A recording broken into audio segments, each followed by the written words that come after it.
Fala pessoal, meu nome é Guilherme.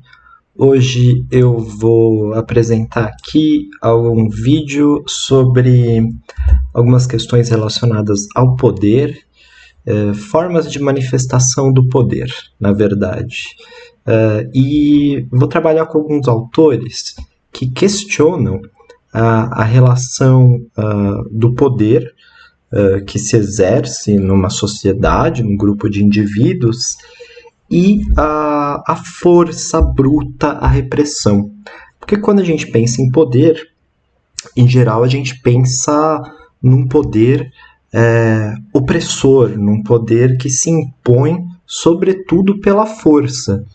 Mas já há algum tempo que existem alguns autores que vêm abordando isso por uma outra lógica, uma lógica diferente, tentando trazer o poder não tanto pela questão da força bruta, mas pelas miudezas, digamos assim, das relações humanas. São 3 autores, né? Então, sem mais delongas, vamos aqui ao que eu pretendo falar. Quero começar lendo aqui um trecho do Homero, que é um trecho, na verdade, citado logo no início do discurso da servidão voluntária, que é esse primeiro autor que a gente vai trabalhar aqui, que é o Etienne de la Boétie, que já no século XVI escrevia sobre a questão do poder. E ele cita um trecho do Homero em que diz: "Muita gente a mandar não me parece bem. Um só chefe, um só rei é o que mais nos convém." E aí, ao citar isso, Boétie já fala: melhor seria se o Homero tivesse dito "muita gente a mandar não me parece bem", e encerrado a frase aqui. Por quê? Porque o Etienne de la Boétie, quando ele escreve ali na França, século XVI, ele está falando com vistas ao poder absolutista, na verdade, ao modelo de Estado absolutista. E ele foi uma das primeiras pessoas, apesar de ainda muito jovem, não tinha nem completado 18 anos, quando ele escreveu esse texto, Discurso da Servidão sobre a Servidão Voluntária, e ele ali já se manifesta de forma muito veemente contra essa lógica em que o poder é concentrado, centralizado na figura do monarca, e que o monarca faz as leis, as executa, ele julga, ele tem um domínio enorme. Só que veja, o Boétie, então, ele identificava na forma da república a forma mais civilizada de governo, e ele diz muito isso no seu discurso sobre a servidão voluntária, e ele vai também identificar que ele vai, na verdade, ele vai tentar estabelecer algumas questões principais. Ele se coloca algumas questões. Por que um grupo tão grande de pessoas, uma massa de indivíduos, é capaz de se submeter ao poder de uma única, um monarca absolutista? O que leva uma quantidade tão grande de pessoas, sejam elas mais pobres ou mais, enfim, afortunadas ali, o que leva tantas pessoas a se submeterem a um único rei, uma pessoa que concentra tão grande quantidade de poder em suas mãos? Ora, uma questão inicial que se pode colocar é a força bruta. Esse rei tem muito poder, então o que ele tem também? Ele tem muita força bruta com ele. Grandes exércitos, armadas que podem subjugar qualquer um que intervenha nas suas vontades.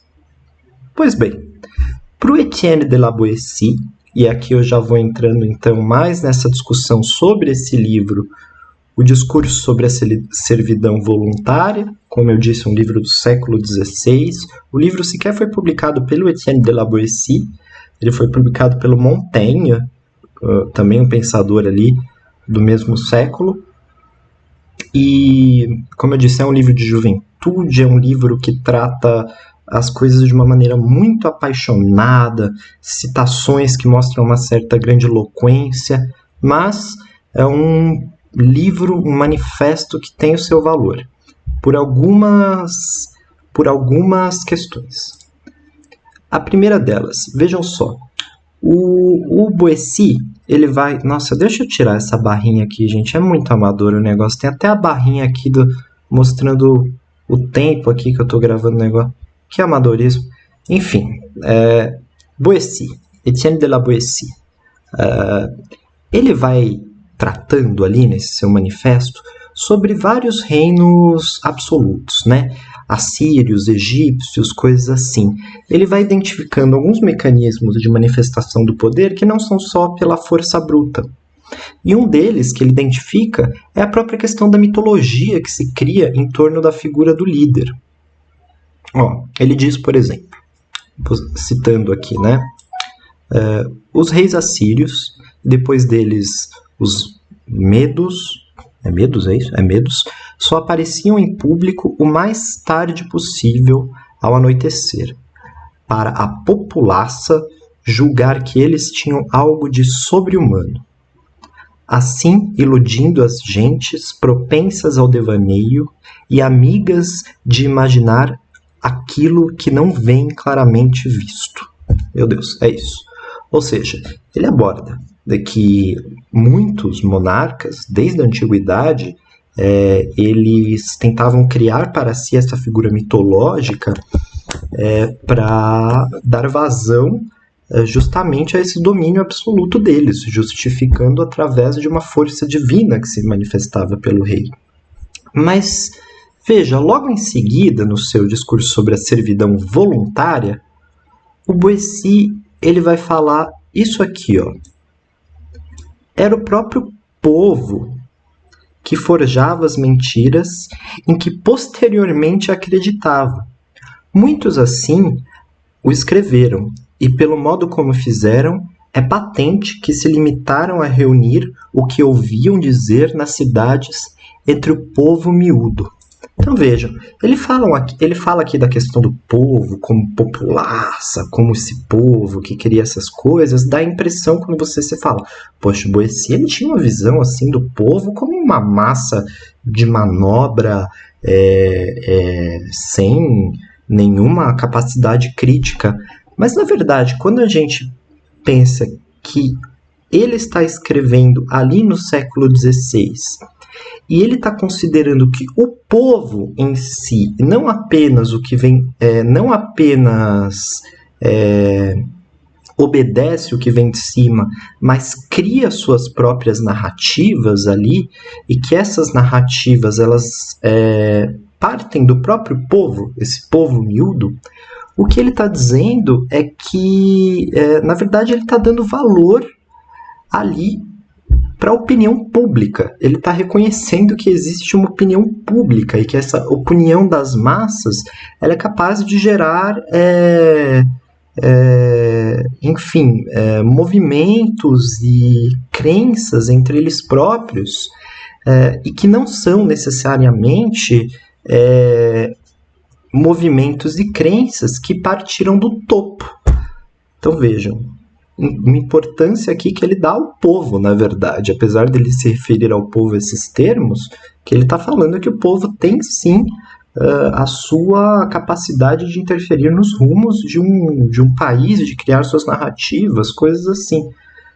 Eu, particularmente, acho louvável alguém no século XVI, quando não se falava muito, o que se falava eram de grandes líderes, de grandes coisas. Ele fala, olha, existem os líderes, existem todas as tramas palacianas, mas o povo em si também é capaz de criar narrativas, ainda que seja uma narrativa que faça com que o próprio povo se subjugue a um tipo de líder absoluto.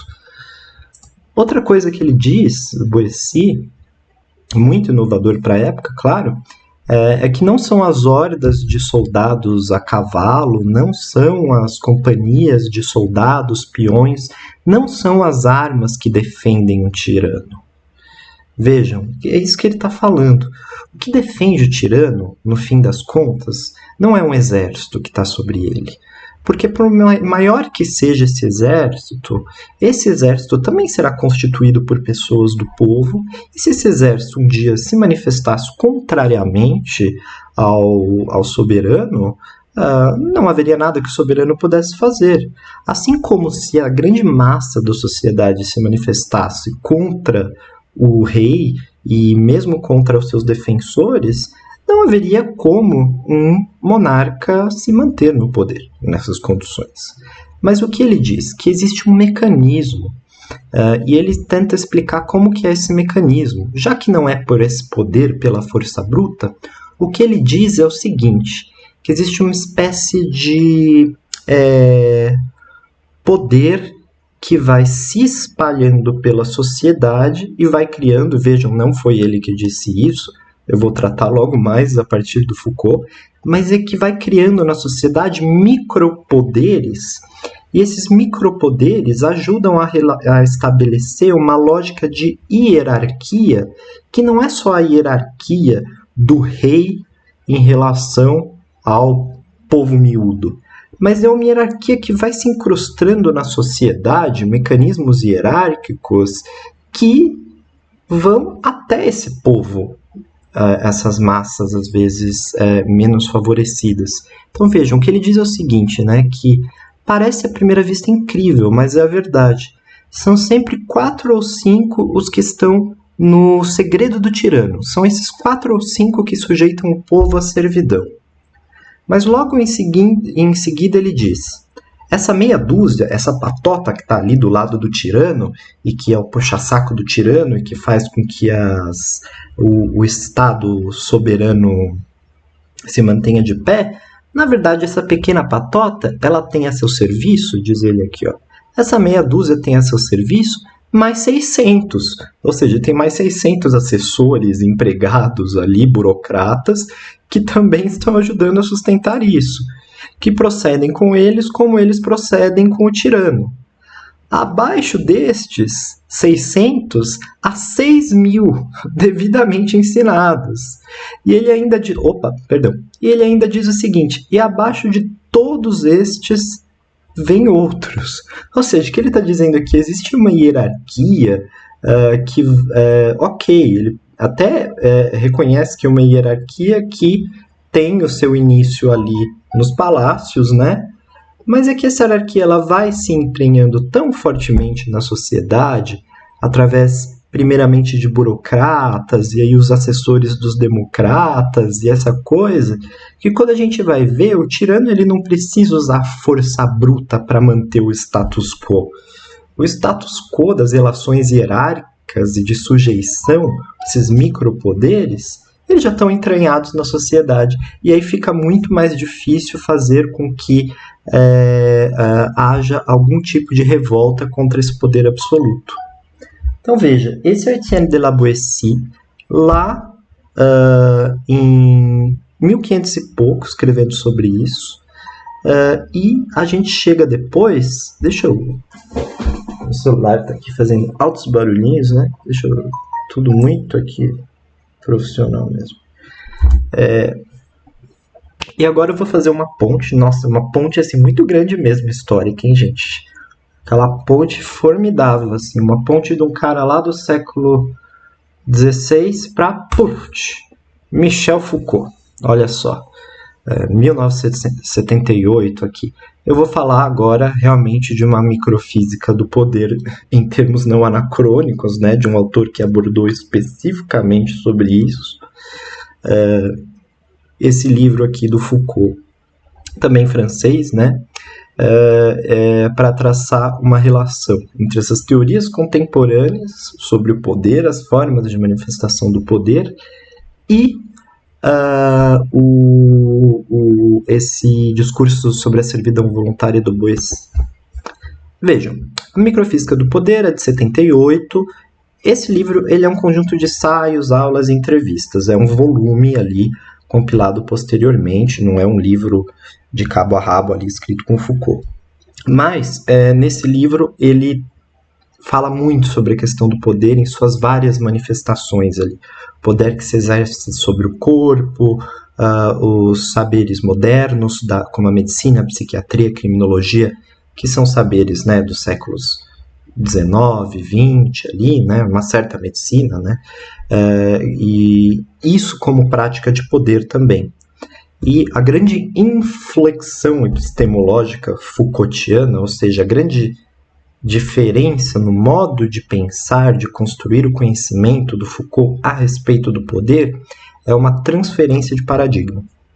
De um paradigma da repressão para o paradigma do controle ou do governo. Ou seja, de certa forma que o Etienne já havia pronunciado ali atrás, né?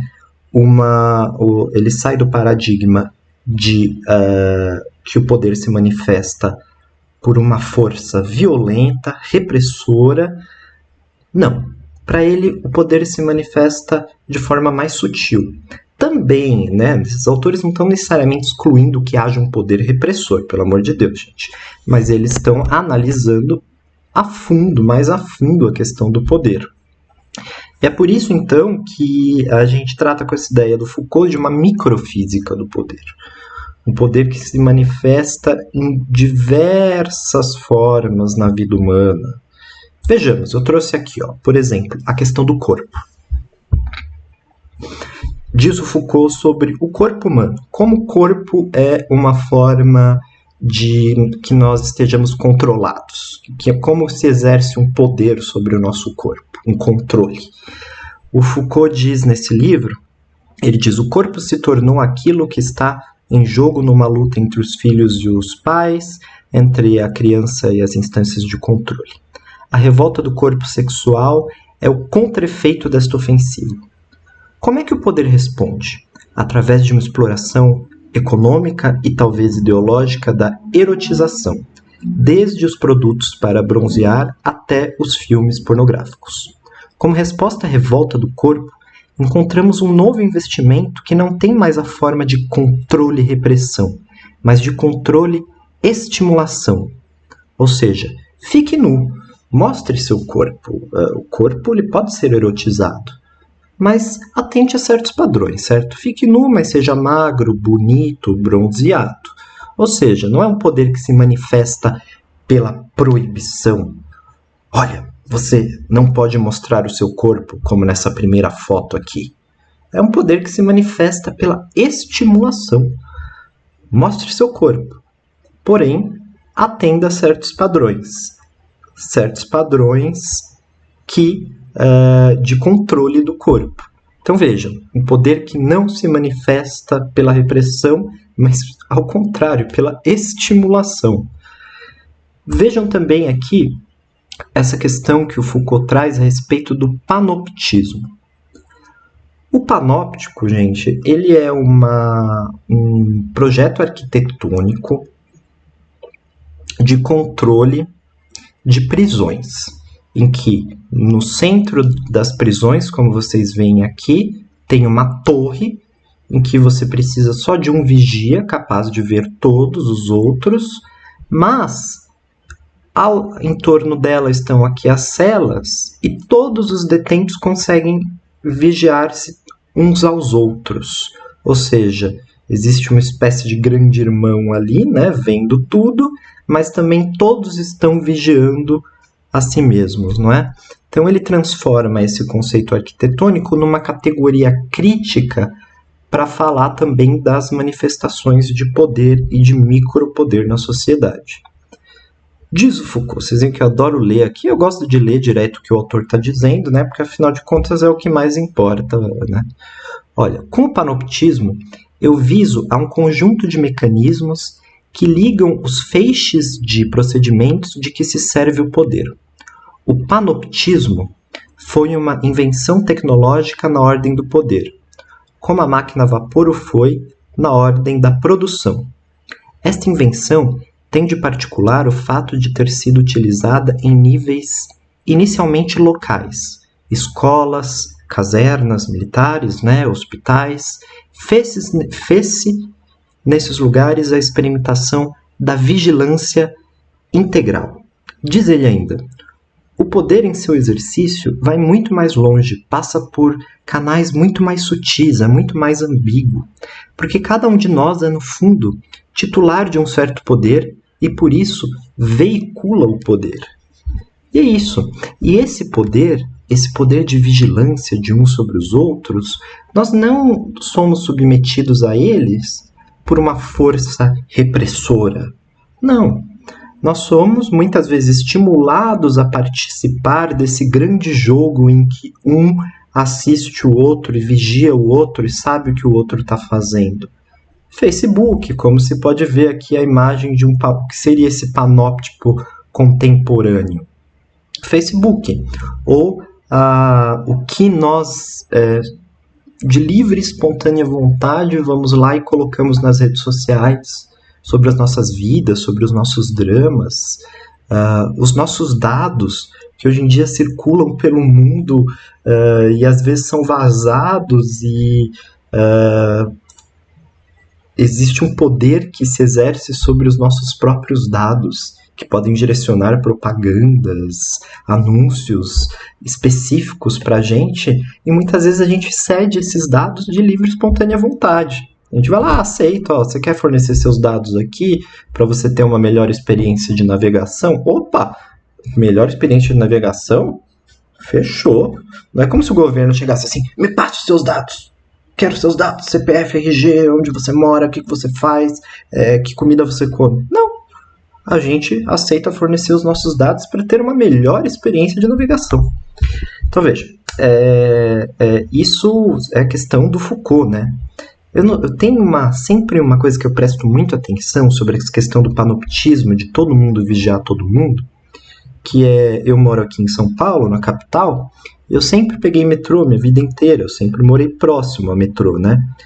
Então sempre peguei metrô.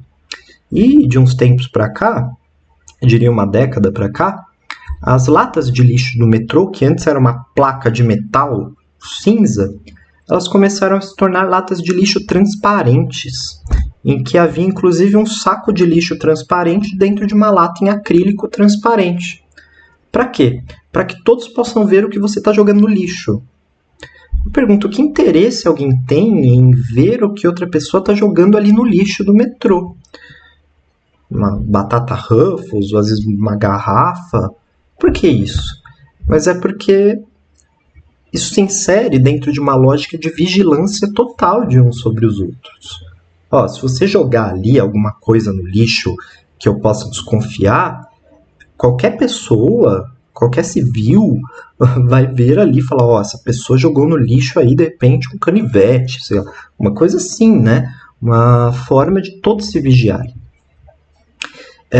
E aí, por fim, sobre essa questão dessas microfísicas do poder, que eu queria abordar aqui, eu queria trazer a questão do poder simbólico do Bourdieu, e aí também um autor aqui do final do século XX, também para dialogar com Etienne de la Boétie, para dialogar com Foucault sobre a questão das miudezas do poder, né?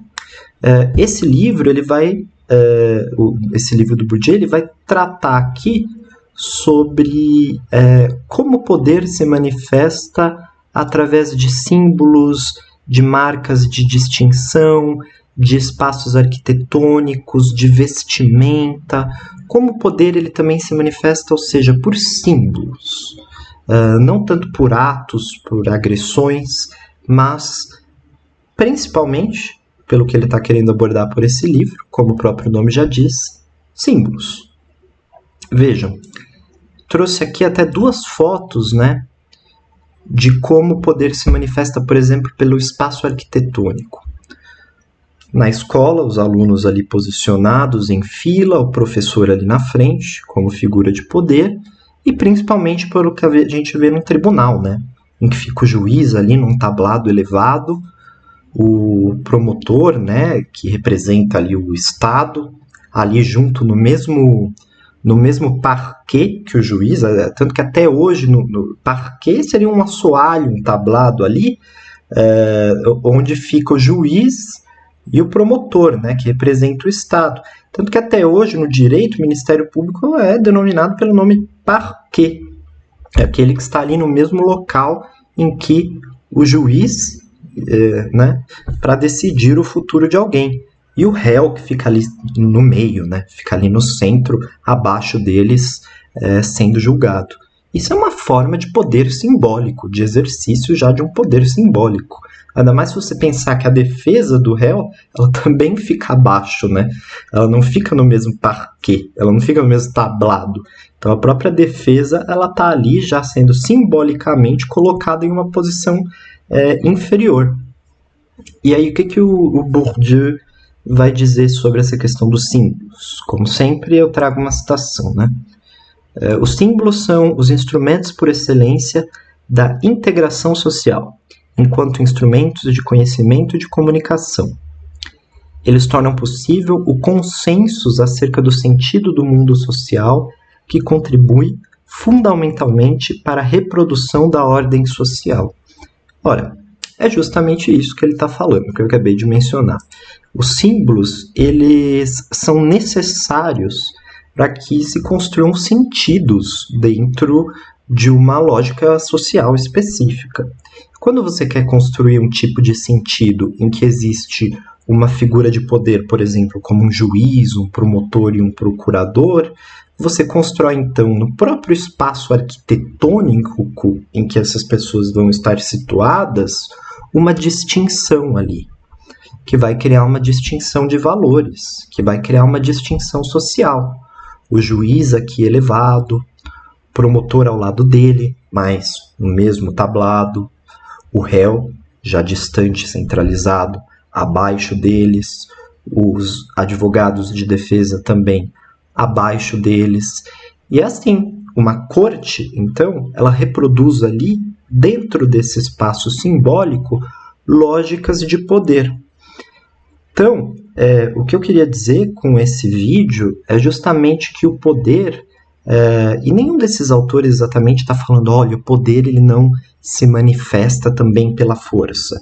Não, o que eles estão dizendo é que o poder, o domínio de alguém sobre alguém, de uma pessoa sobre outra, ele não é necessariamente repressor, só repressor, e que existem formas de realização desse poder, como a vigilância, como esse controle de uns sobre os outros, como essa questão simbólica, né, que permitem com que certas ordens e hierarquias sociais funcionem e permaneçam, né? Eu acho bem importante a gente ter essa crítica, esse tipo de conhecimento crítico sobre o poder, principalmente sobre os micropoderes, até para a gente se desiludir um pouco em relação a essa questão de o poder se manifesta só para quem está no topo e camadas mais embaixo, então não vai ter nenhuma relação de poder. Sim, existem relações de poder entre as pessoas, mesmo aquelas que não detêm exatamente um poder repressor, um poder físico, um poder armado sobre outro, né? E que essas formas são muito importantes, são muito relevantes também para se pensar. E que é possível, então, espero, ter traçado aqui esse parâmetro, né? Vou tentar até aumentar aqui o negocinho aqui, esse parâmetro entre esses autores Bourdieu e Foucault, não, né? Porque são muito contemporâneos, mas com Étienne de la Boétie, que escreveu já há muito tempo, e o Pierre Bourdieu, Foucault e esse autor mais antiguinho. É isso aí, pessoal. Valeu, por hoje é só. Espero que tenha ajudado aí de alguma forma. Deixa eu só ver comparar aqui. Valeu.